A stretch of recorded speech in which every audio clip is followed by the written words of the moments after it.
Greetings and welcome to the Microsoft Fiscal Year 2020 Third Quarter Earnings Conference Call. At this time, all participants are in a listen-only mode. A question-and-answer session will follow the formal presentation.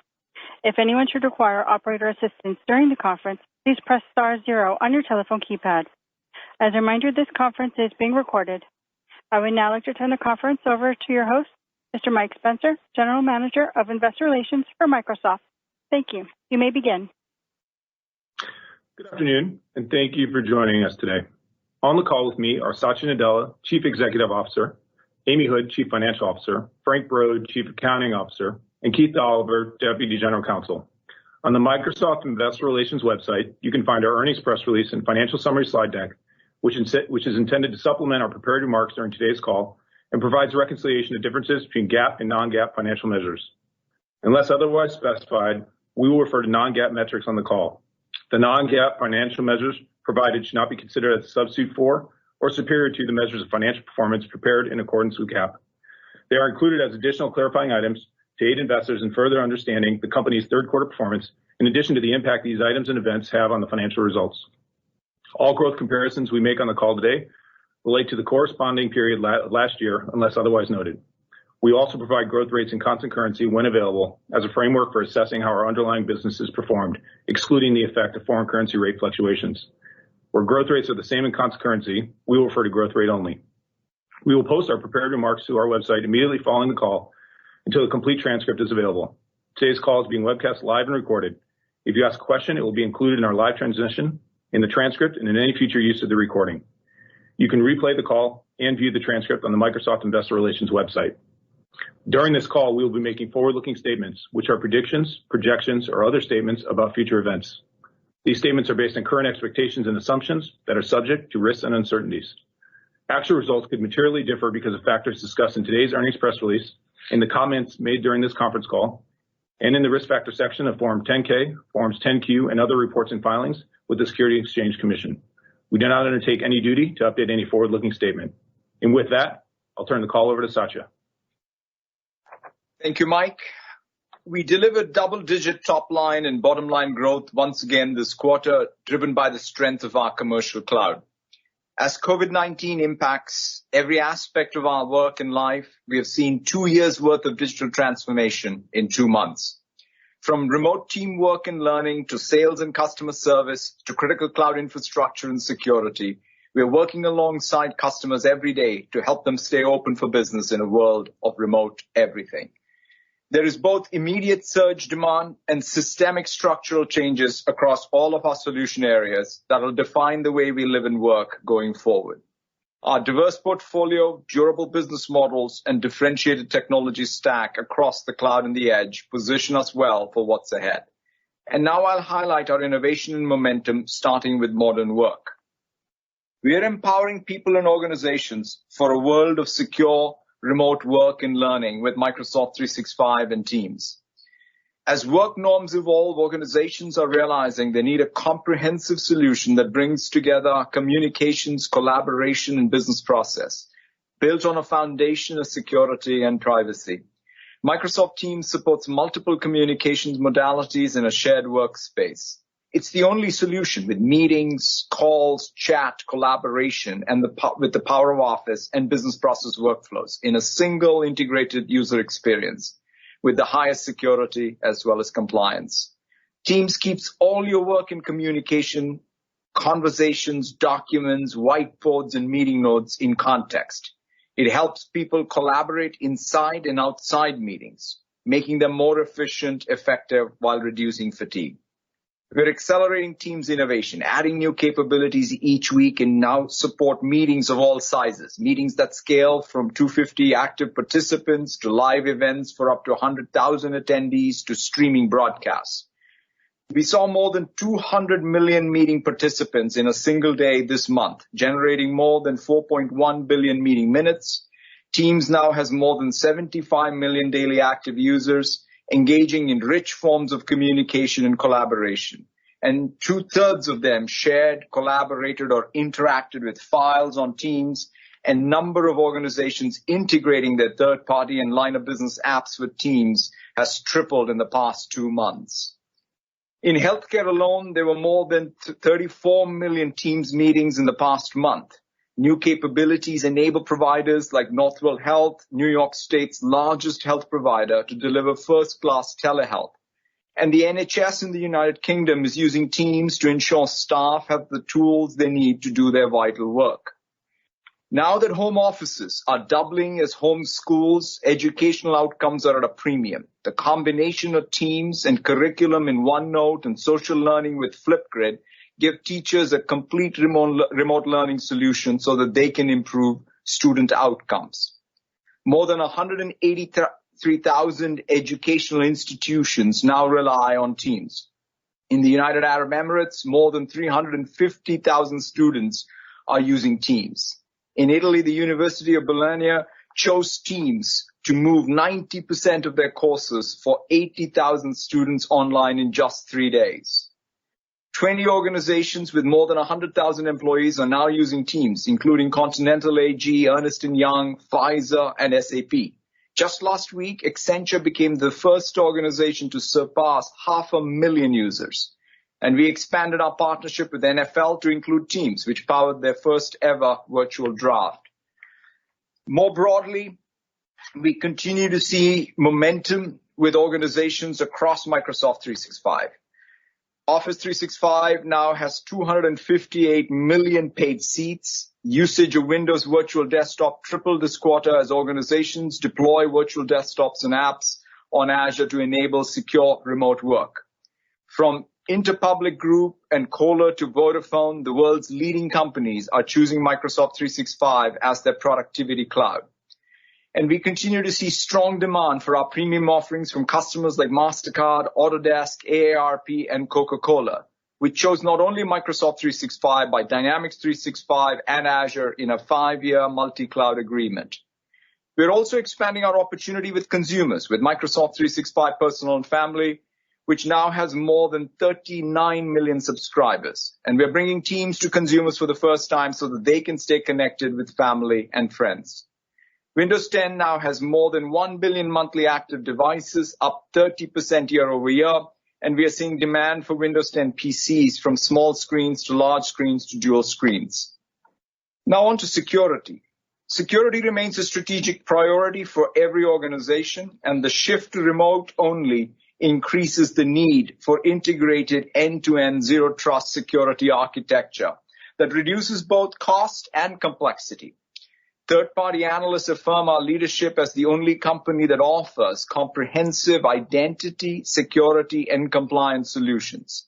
This quarter, we introduced new capabilities to protect customer data no matter where it resides. Microsoft Defender ATP now supports Linux in addition to Windows and Mac OS, with iOS and Androids to come soon. And new insider risk management in Microsoft 365 helps organizations detect and mitigate malicious activity. The world's largest hedge fund, Bridgewater Associates, is using security services built into Microsoft 365 to protect employees and core services in a zero-trust environment. Retailer ASOS is using Azure Sentinel to detect and mitigate threats. And the need to secure remote identity and access management is increasing demand for Azure Active Directory, now at 300 million active users. Now on to developer tools. We have the most complete developer tool chain, independent of language, framework, or cloud, from GitHub to the world's most popular code editing tool, Visual Studio Code. And our developer relevance is increasing. For over a decade, developers have come together remotely on GitHub to build the world's software. As of today, we have 50 million developers on GitHub. From Twilio to the U.S. Department of Veterans Affairs to more than 10,000 engineers at Daimler, GitHub is where developers go from idea to code and code to cloud. Developers are also collaborating on mission-critical projects, from tracking the spread of COVID-19 to implementing contact tracing to helping expand access to personal protective equipment. We are bringing GitHub to even more developers, making core features free for the first time for teams of any size. And our acquisition of NPM makes GitHub the largest software repository for JavaScript. Now on to Power Platform. COVID-19 has accelerated the urgent need for every business to create no-code, low-code apps and workflows in hours or days, not weeks or months.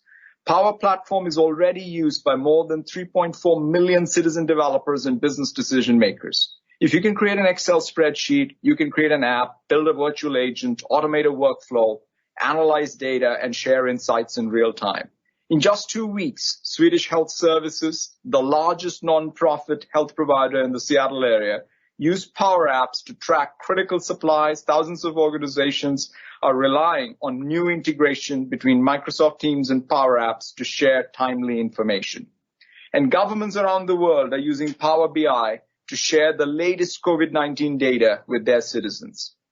Leaders in every industry, from global healthcare company GSK to Coca-Cola to Toyota, are all using Power Platform to accelerate their automation. Now on to Dynamics 365.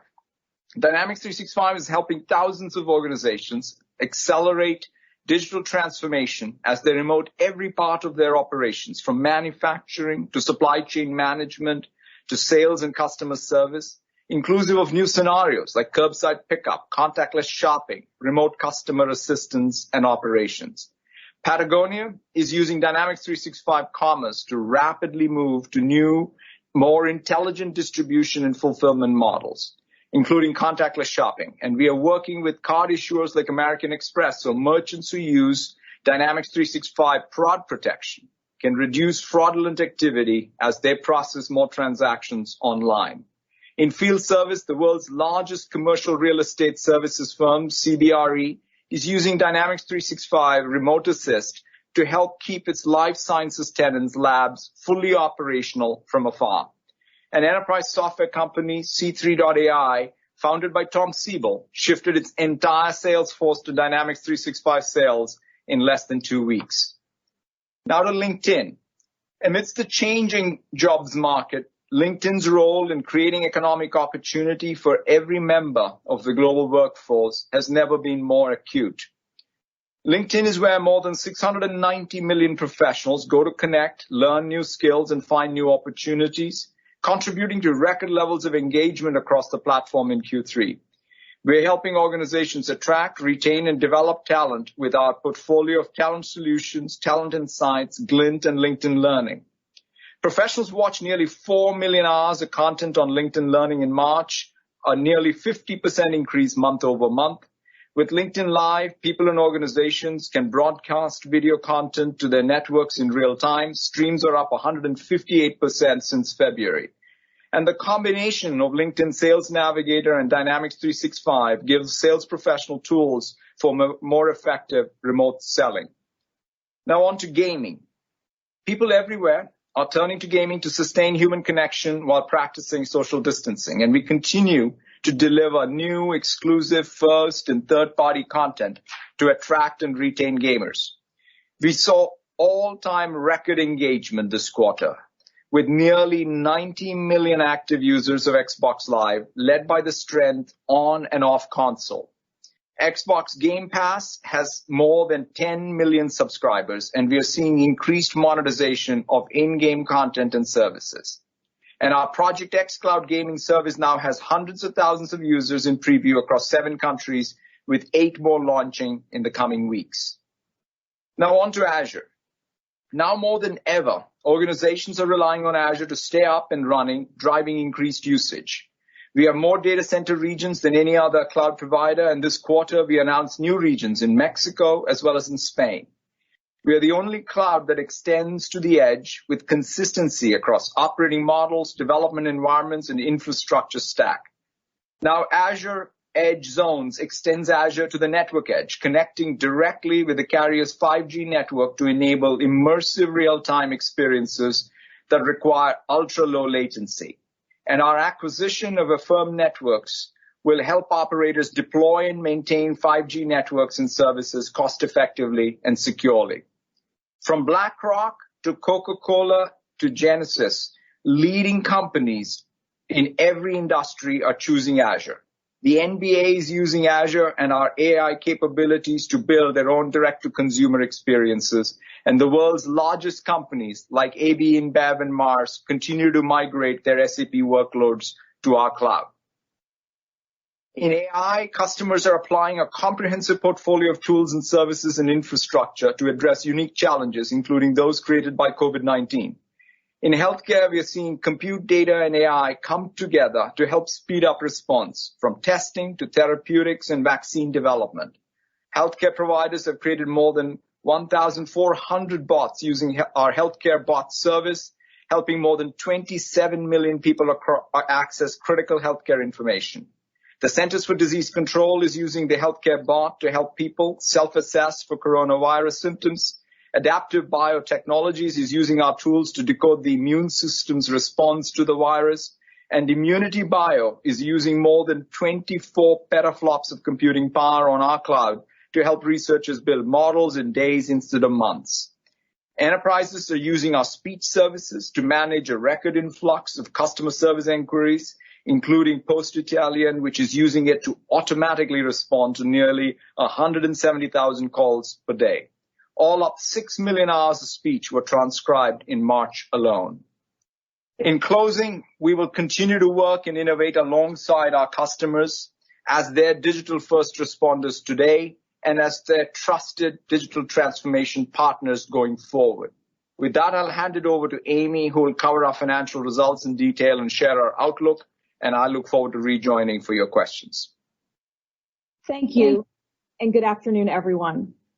As Satya discussed, the COVID-19 health crisis is changing the way our employees, customers, partners, and communities live and work together. In a new environment, our team addressed surging usage and remote business process adjustments well. Therefore, in Q3, revenue was $35 billion, up 15% and 16% in constant currency. Gross margin dollars increased 18% and 20% in constant currency. Operating income increased 25% and 28% in constant currency. And earnings per share was $1.40, increasing 23% and 27% in constant currency. Let me take a moment to discuss the impact of COVID-19 on the quarter. In our consumer business, the landscape evolved quickly following our mid-quarter guidance update. The supply chain in China returned to more normal operations at a faster pace than we had anticipated. And we saw increased demand from work, play, and learn from home scenarios, benefiting Windows OEM, Surface, Office Consumer, and gaming. This was partially offset by a significant reduction in advertising spend, which impacted our search and LinkedIn businesses. In our commercial business in March, we saw healthy Azure consumption and, as Satya mentioned, increased usage across Windows Virtual Desktop, Power Platform, and Microsoft 365, particularly in Teams and our advanced security solutions.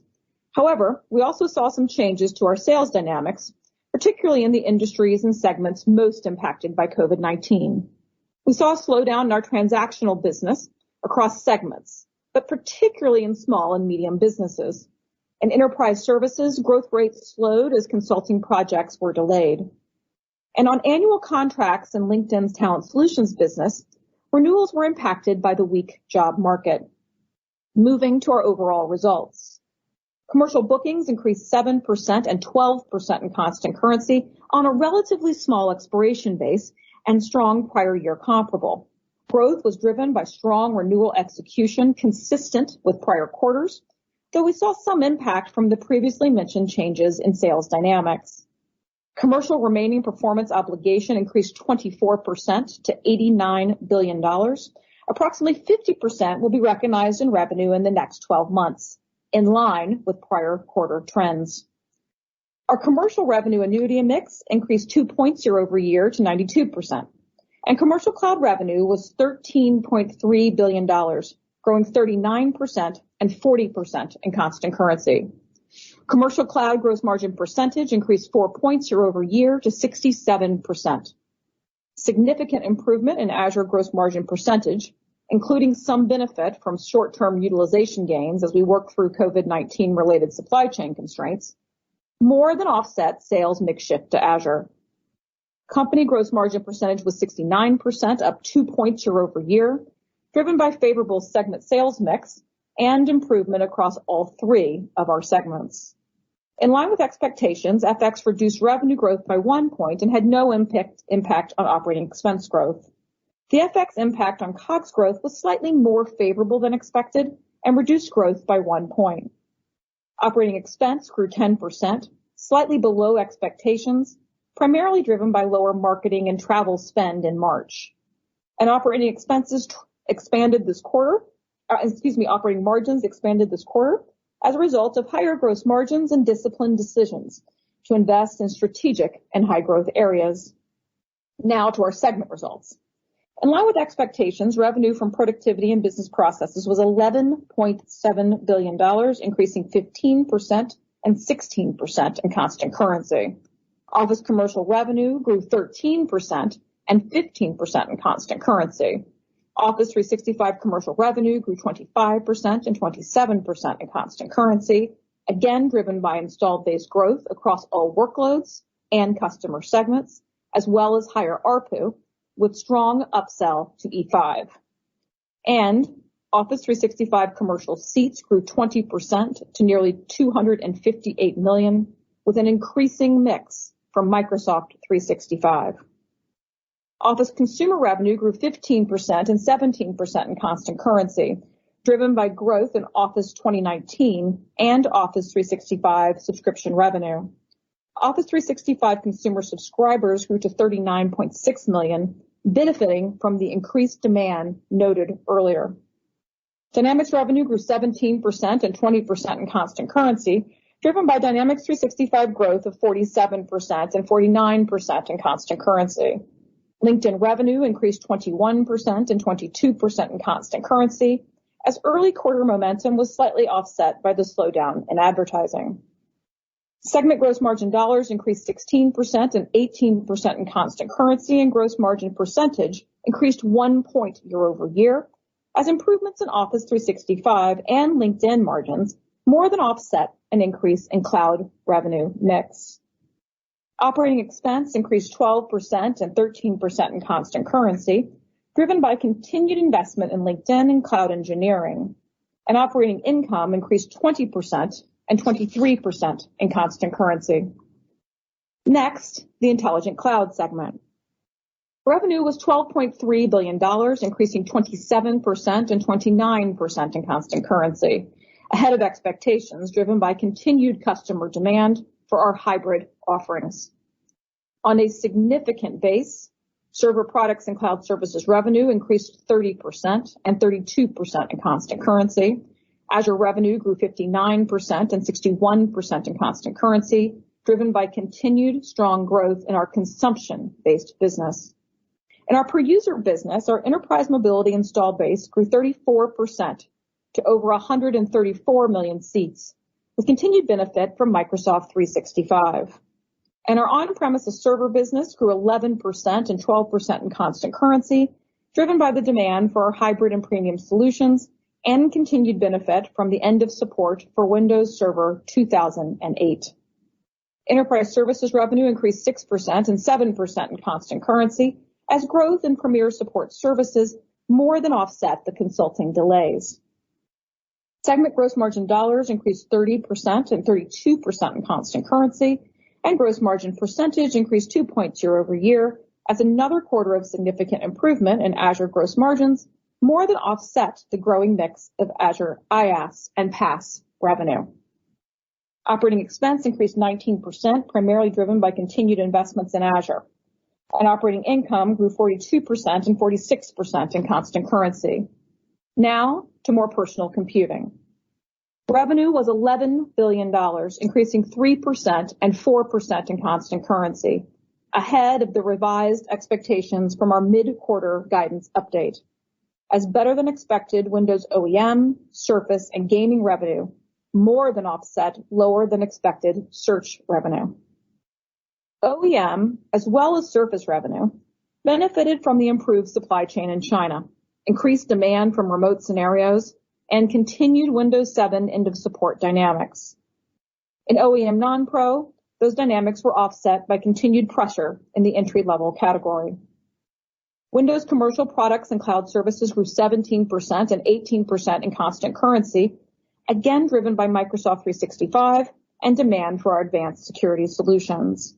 Search revenue ex-TAC increased 1%, below expectations, driven by significantly reduced advertising spend. And in gaming, revenue declined 1% and was relatively unchanged in constant currency, driven by higher user engagement than expected. Xbox content and services revenue increased 2% on a high prior year comparable, with strong growth in Game Pass subscribers and Minecraft. Segment gross margin dollars increased 6% and 8% in constant currency, and gross margin percentage increased 2 points year over year due to higher margin sales mix. Operating expense declined 3%, driven by a redeployment of engineering resources to higher growth opportunities. As a result, operating income grew 15% and 17% in constant currency. Now back to total company results. Capital expenditures, including finance leases, were $3.9 billion, up 15% year over year, to support growing demand for our cloud services, and lower than expected, driven by COVID-19 related delays across the supply chain. Cash paid for PP&E was $3.8 billion. Cash flow from operations was $17.5 billion and increased 29% year over year, driven by healthy cloud billings and collections. And free cash flow was $13.7 billion, up 25%. Other income and expense was negative $132 million, lower than anticipated, due to FX remeasurement and net recognized losses on investments. As a reminder, we are required to recognize unrealized gains or losses on our equity portfolio. Our effective tax rate was slightly above 16%, in line with expectations. And finally, we returned $9.9 billion to shareholders through share repurchases and dividends, an increase of 33% year over year. Now let's move to our outlook, starting with our expectations for COVID-19 related impact. In our consumer business, we expect continued demand across Windows OEM, Surface, and gaming from the shift to remote work, play, and learn from home. Our outlook assumes this benefit remains through much of Q4, though growth rates may be impacted as stay-at-home guidelines ease. We assume advertising spend levels from March do not improve in Q4, which will impact Search and LinkedIn. In our commercial business, our strong position in durable growth markets means we expect consistent execution on a large annuity base, with continued usage and consumption growth across our cloud offerings. However, we expect the sales dynamics from March to continue, including a significant impact in LinkedIn from the weak job market and increased volatility in new, longer lead time deal closures. In commercial bookings, growth from healthy renewal execution on a larger Q4 expiry base will be impacted by some large commitments in the prior year and the previously mentioned sales dynamics. Commercial cloud gross margin percentage will be relatively changed year over year as continued improvement in IaaS and PaaS gross margin percentage will be more than offset by revenue mix shift to Azure. And with the supply chain constraints easing, we expect a material sequential increase in our capital expenditures to support growing usage and demand for our cloud services. Next, to FX. We expect a larger impact to our results due to the stronger U.S. dollar. Based on current rates, FX should now decrease total company, productivity and business processes, and intelligent cloud revenue growth by approximately 2 points, and decrease more personal computing revenue growth and total company COGS and operating expense growth by approximately 1 point. Now to segment guidance, which includes wider ranges than normal given the uncertainty in our business with higher in-quarter sales and revenue recognitions. In productivity and business processes, we expect revenue between $11.65 and $11.95 billion. Approximately 80% of this revenue comes from the earnout on existing contracts and agreement renewals. The remaining 20% of revenue, primarily from annuity agreements, transactional licensing, and LinkedIn, is subject to more volatility in the current environment. In Office Commercial, Revenue growth will continue to be driven by Office 365, with strong upsell opportunity, particularly to our advanced security solutions. However, growth will be partially offset by continued transactional weakness, some impact from the previously mentioned sales dynamics, and a strong prior year comparable, where 4 points of growth were from a greater mix of contracts with higher in-period recognition. In Office Consumer, we expect low single-digit revenue growth down sequentially, as subscription growth is offset by a slowdown in our Office 2019 transactional business. In LinkedIn, we expect continued strong engagement on the platform. However, a material mix of revenue is driven by customer hiring needs and advertising. Therefore, we expect a significant slowdown to mid-single-digit revenue growth. In Dynamics, we expect low double-digit revenue growth when continued Dynamics 365 momentum, offset slightly by a slowdown in new projects with longer lead times. For Intelligent Cloud, we expect revenue between $12.9 and $13.15 billion. Approximately 80% of this revenue comes from the earnout on existing annuity contracts, agreement renewals, and consumption from existing Azure workloads. The remaining 20%, which is primarily made up of new annuity agreements, transactional licensing, and enterprise services consulting revenue, is subject to more volatility. In Azure, revenue growth will again be driven by our consumption-based business, with continued strong growth across our customer base, though we expect some moderation in the most impacted industries and segments. And in our per-user business, growth will be impacted by the increasing size of the install base, as well as the sales dynamic noted earlier. In our on-premises server business, we expect revenue to decline low single digits on a strong prior year comparable, as continued hybrid demand is more than offset by some transactional weakness. And in enterprise services, we expect a low single-digit revenue decline, driven by continued delays in our consulting business. In more personal computing, we expect revenue between $11.3 and $11.7 billion. Roughly 75% of this revenue across OEM, Surface, Search, and Gaming is earned in quarter. In Windows, overall OEM revenue growth should be low to mid-single digits on a strong prior year comparable. In Windows commercial products and cloud services, we expect mid-single-digit revenue growth with headwinds from our transactional business and the previously mentioned sales dynamics. In Surface, the continued strong demand should drive revenue growth in the low teens. In Search ex TAC, we expect revenue to decline in the mid-20% range, similar to March. And in Gaming, we expect revenue growth in the high teens with continued strong user engagement across the platform. Now back to overall company guidance. We expect COGS of $11.55 to $11.75 billion and operating expense of $11.8 to $11.9 billion. Other income and expense should be negative $100 million as interest expense is expected to more than offset interest income. And finally, we expect our Q4 effective tax rate to be approximately 18%, slightly higher than our full year tax rate of 17% due to the geographic mix of the revenue. I'd like to close sharing a few thoughts as we look beyond Q4 and into the next fiscal year. Our focus remains on strategically managing the company for the long term, with decisions optimized for delivering greater customer value and long-term financial growth and profitability. With that, we'll continue to provide increased support to our customers and partners as they navigate the uncertain future ahead, deepening our engagement and adding increased value. We will continue to aggressively expand our cloud infrastructure to support not only the usage surges of today, but the growing customer demand for our unique and differentiated cloud offerings in the future. We will continue to make significant investments against the strategic growth opportunities Satya outlined, organically and through strategic acquisitions like that of Affirmed Networks this quarter.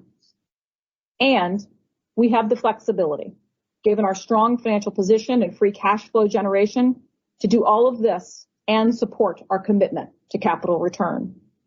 Microsoft does well when our customers do well, and we are uniquely positioned to continue to invest and contribute to their future success. With that, Mike, let's go to Q&A. Thanks, Amy.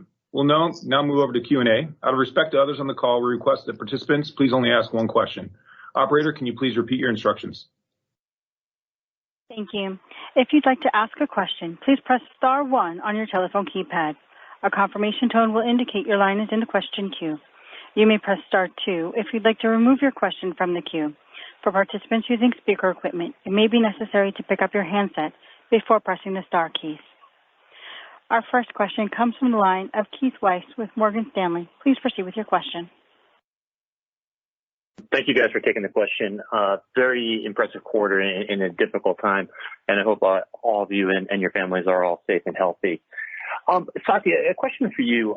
You did a really great job of talking to how well the expanded portfolio and the really broad portfolio that Microsoft brings to the market has helped customers during a crisis period and a period that engendered a lot of change within the way organizations were operating. Can you talk to us a little bit about how much of that sort of assistance and how much of that you were able to actually take to revenues, if you will? How much of that is stuff that you could actually monetize today versus, given the customer relationships, given the focus on the long term, you have to sort of let play out over time, and it's about kind of expanding usage and expanding the relationships with customers that you expect to pay out over a longer period? Thank you, Keith, for the question. Overall, the perspective we take, the approach we take is really to be there for our customers at their time of most acute need. So we don't go in there with the mindset of, what does it mean for our revenue? I mean, this thing that I always say, which is when our customers do well, we'll do well on a long-term basis. That's at the core of our business model. That's the core of how we approach it.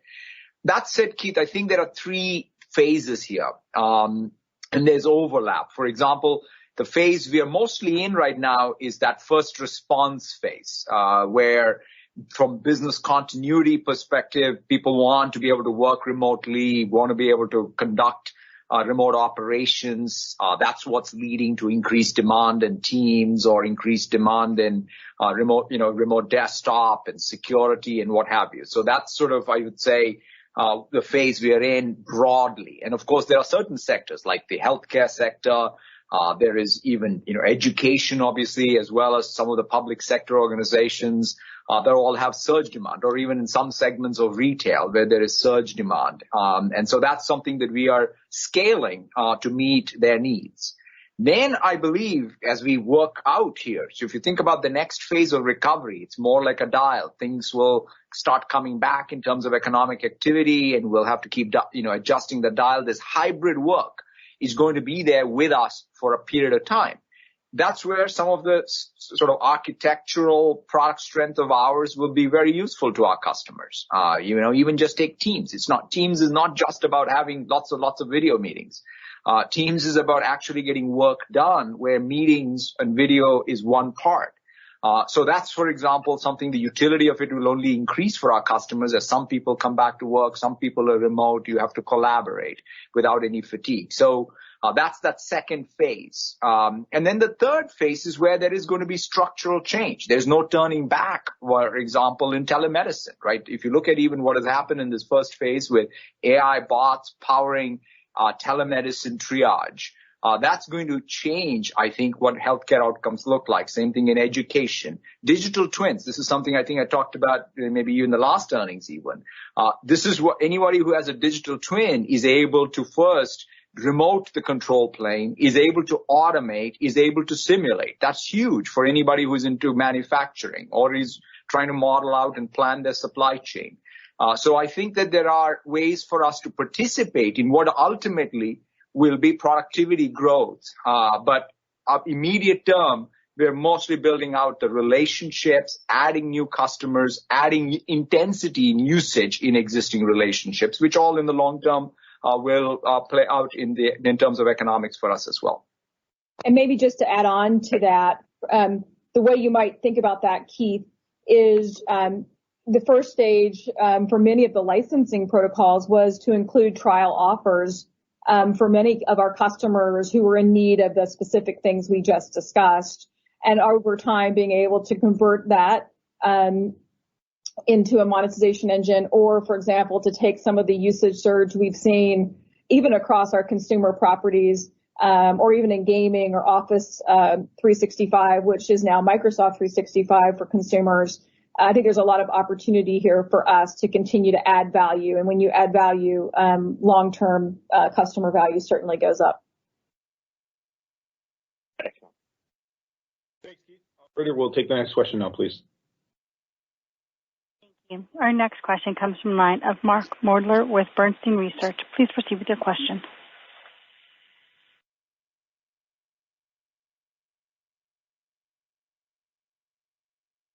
Mark, your line is live. I apologize. Thank you for taking my questions. Congratulations, Satya and Amy, on the quarter and how you've been able to shift the business over many years to position it so well into these difficult times. We understand there are supply chain issues that have been impacting server deliveries in the quarter, and the changes in demand have been massive. During the quarter, there were disruptions in Azure, Xbox Live, and Team, we heard. How is Microsoft coping with these sudden demands and from work from home? Do you have enough capacity? How quickly can you add capacity? Can you give a sense of how you deal with that on the Azure and the overall business side? Thank you.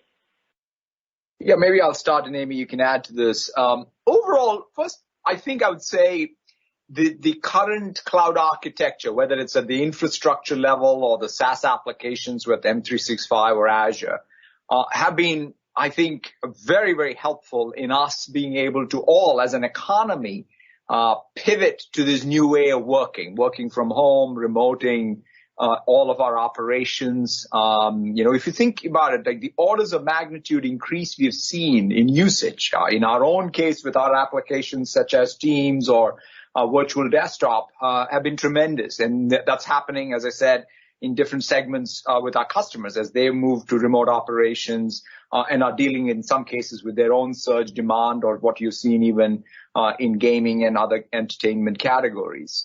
So I would say this architecture is withheld well. We did have, as you mentioned, some supply chain issues coming into the quarter, which have largely worked themselves out.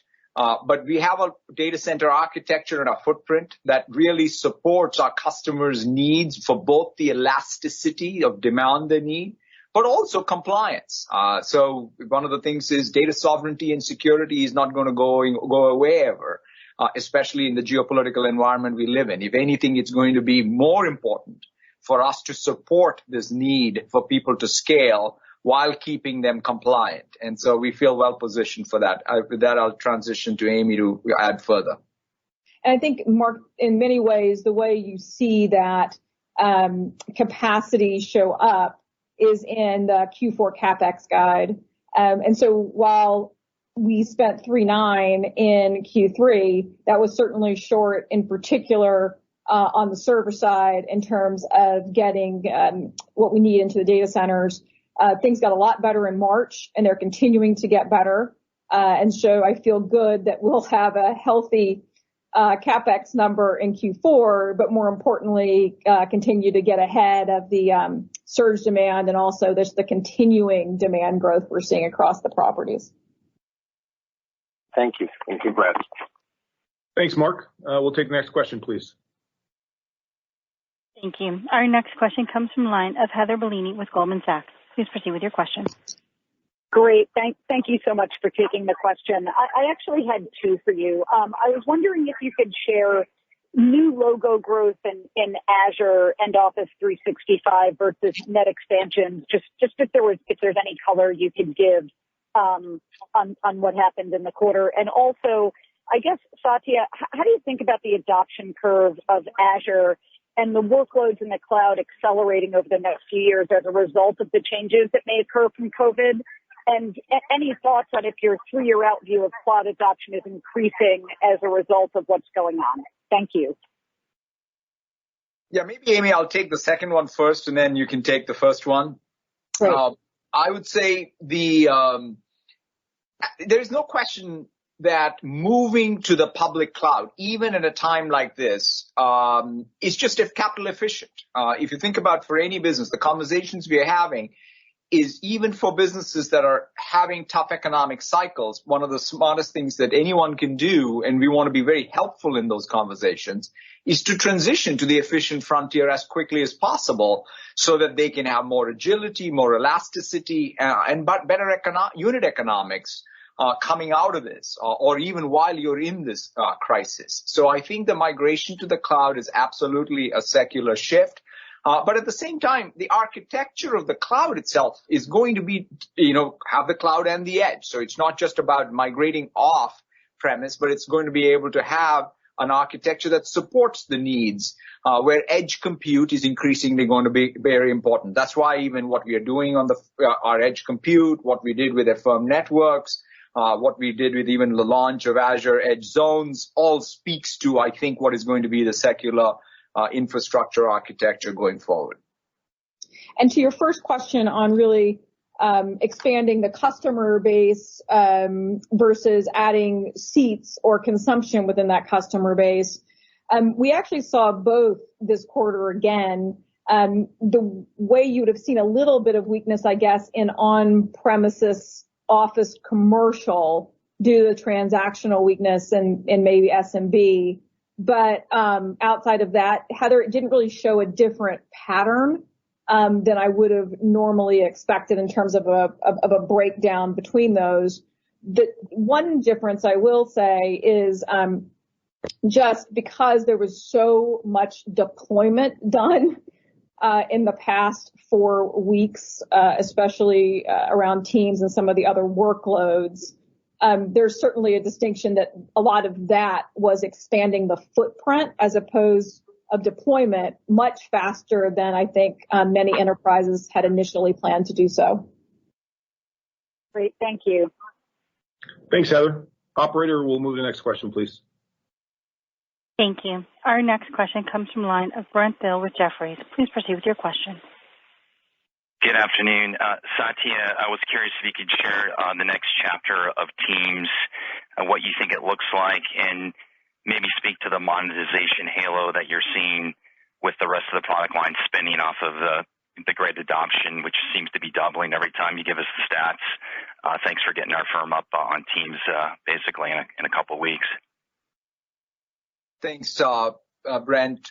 Overall, for the way we've always approached Teams is as a user experience and I would say a scaffolding was to sort of incorporate what's a modern way of working.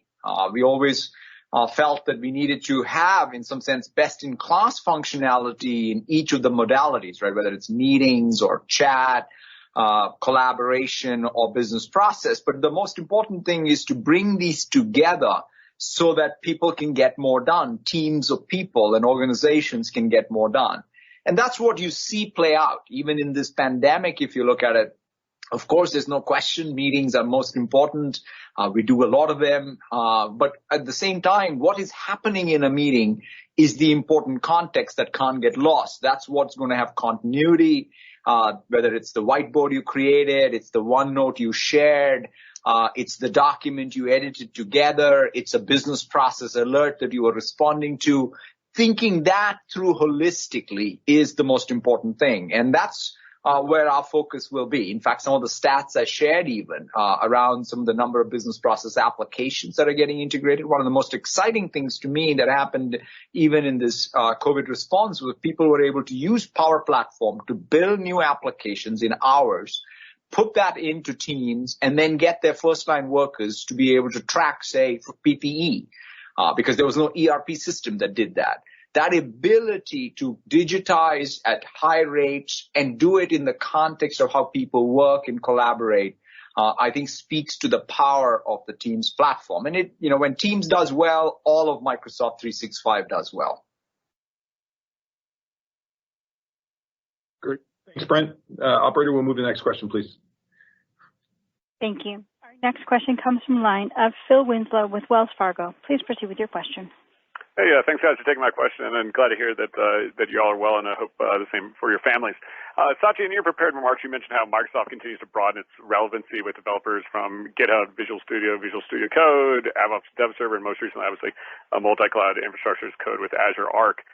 Just two questions on this topic. Firstly, Satya, how do you think about how much of that DevOps lifecycle Microsoft needs to address directly versus partner with third parties or maybe open source? And then secondly, for both Satya and Amy, if COVID-19 is really creating sort of a zeitgeist opportunity for the cloud and digital transformation, how are you seeing your broadening CI/CD pipeline product set impacting Azure's competitive position near and longer term?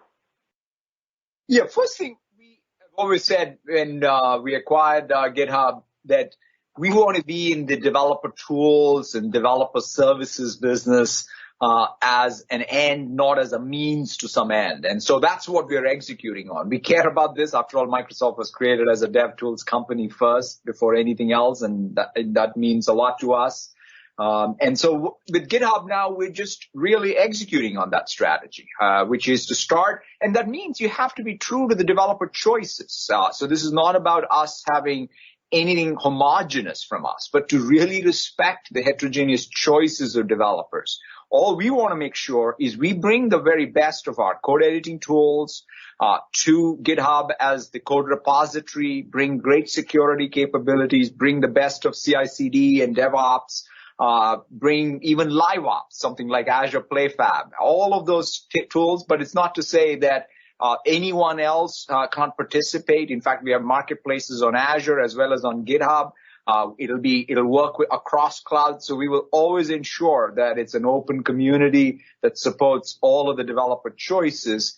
At the same time, we think of this as we're building essentially what we did with Microsoft 365 for knowledge workers and first-line workers, what we're doing with Dynamics 365 for BDMs. We want to do with developers because there are going to be more software developers and their workflows are going to impact more people outside of software development. So to me, this is a very important SaaS category to be in for its own sake.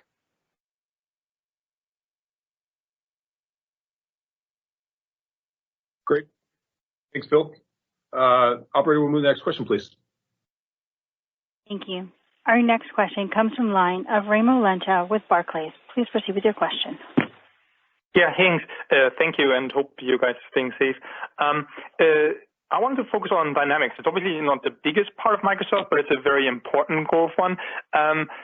In this sort of environment where, there's a lot of uncertainty, with Dynamics, you're addressing some very fundamental kind of business apps.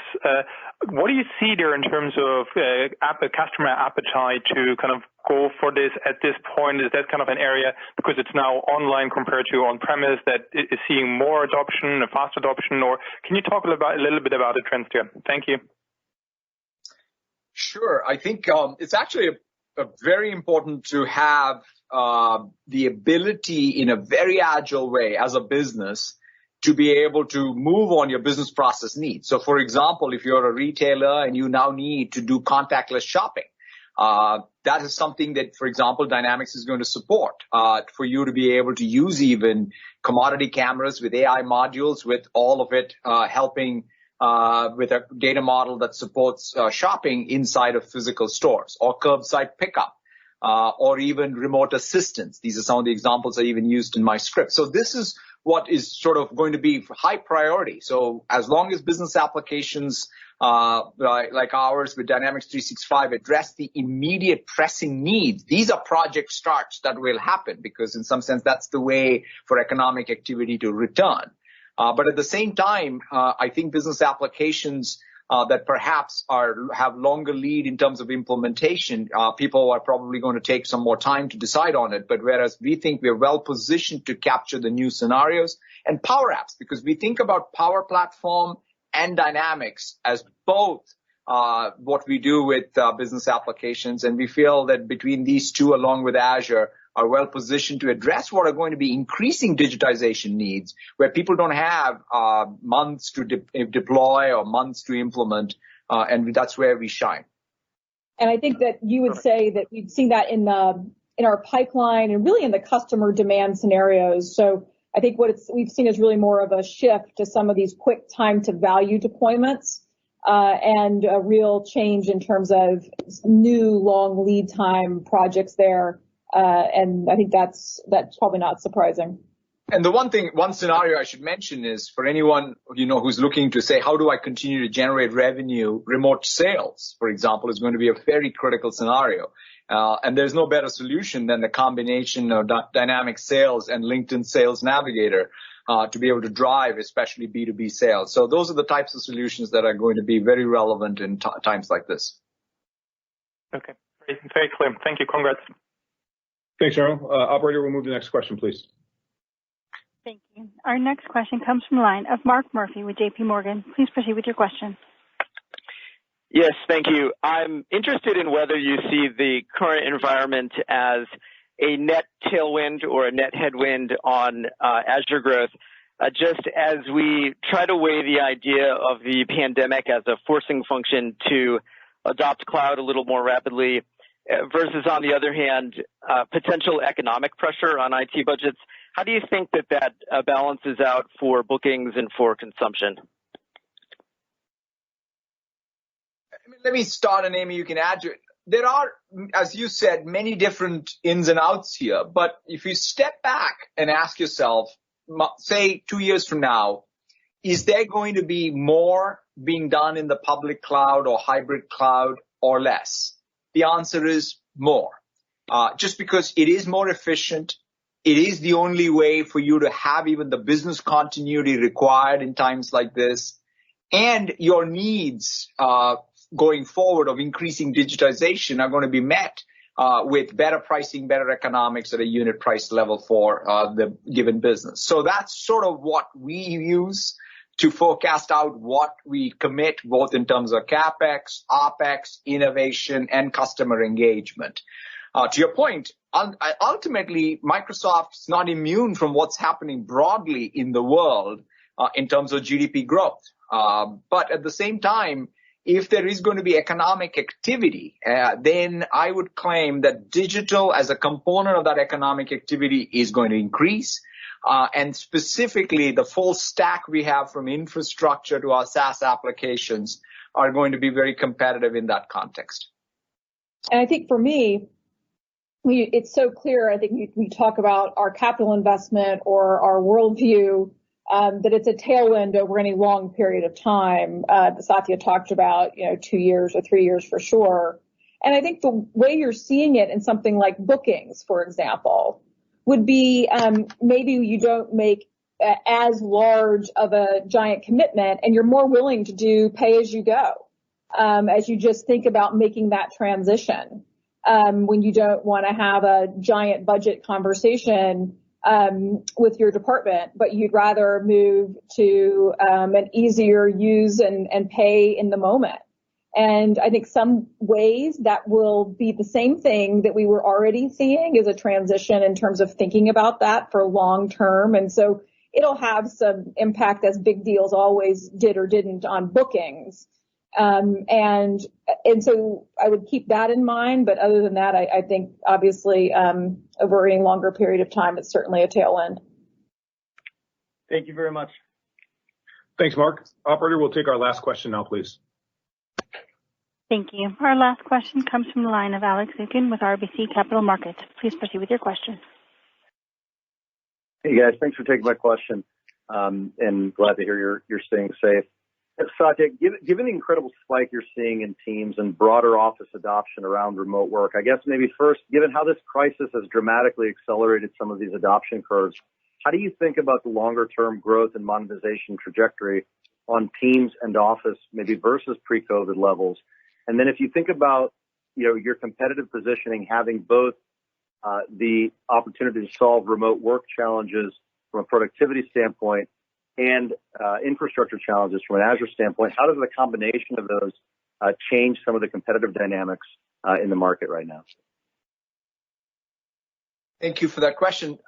First of all, I as I said a little earlier, Teams and the usage of Teams is something that increases the intensity across all of what's Microsoft 365. And to your point about whether it's, and usage leads to monetization. Now, for example, one of the things that we didn't talk as much at least in the Q&A section, is on security.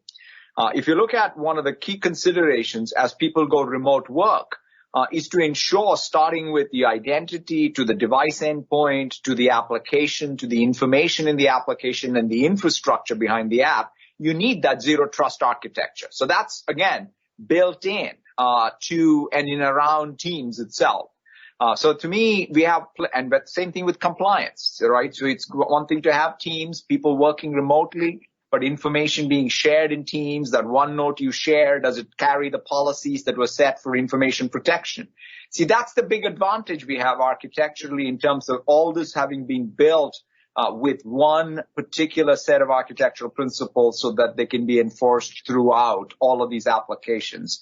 And we'll obviously want to monetize these as appropriate at different levels of subscription we have for M365. And so we feel well positioned on that. And to your second part, we've always said this, which is we don't, for example, even allocate our capital in building out our cloud infrastructure for Azure or Dynamics 365 or Microsoft 365 or even for that matter xCloud, all as separate. We think of this as all being built on one common platform in Azure.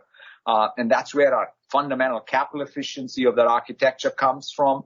And yes, from a customer in perspective, we absolutely want to win each layer based on its own merits. And we will have openness in each layer. But there are great benefits. And Coca-Cola and the deal this quarter is a great example of someone who wants to use, in fact, our security across all these three clouds and the products across all these three clouds. So that's what we will increasingly do. But that also means we want to be competitive in each layer and open in each layer. And I would maybe add that I think in some ways this speaks, and Alex's question goes back to the very beginning of how we feel the value sits in Microsoft 365, but even more broadly, is that while we've seen a surge in Teams now, there was a lot of surging in security and compliance 6 months ago and 6 months before that. We've seen increased usage across multiple products in our line, and that includes Windows and the PC. And so this very holistic and breadth commercial opportunity, but also that extends in many ways to consumer opportunities for us as well, is connected. And that breadth in a moment and a period like this, all the pieces are important to value long term here, to a company being able to transition through the phases that Satya talked about, from this initial phase of almost emergency response to a hybrid phase to ultimately what I think we all believe is a very different way and a long-term way of working and collaborating together and driving a digital economy. So I think in some ways the breadth of this company and where we've invested over the past few years, it's not just Teams, but maybe a few products that have served us well and served our customers well. Thank you so much. Thanks, Alex. That wraps up the Q&A portion of today's earnings call. Thank you for joining us today, and we look forward to speaking with all of you soon. Thank you all. Thank you, and stay safe. Stay safe. Thanks. Thank you. This concludes today's conference. You may disconnect your lines at this time. Thank you for your participation.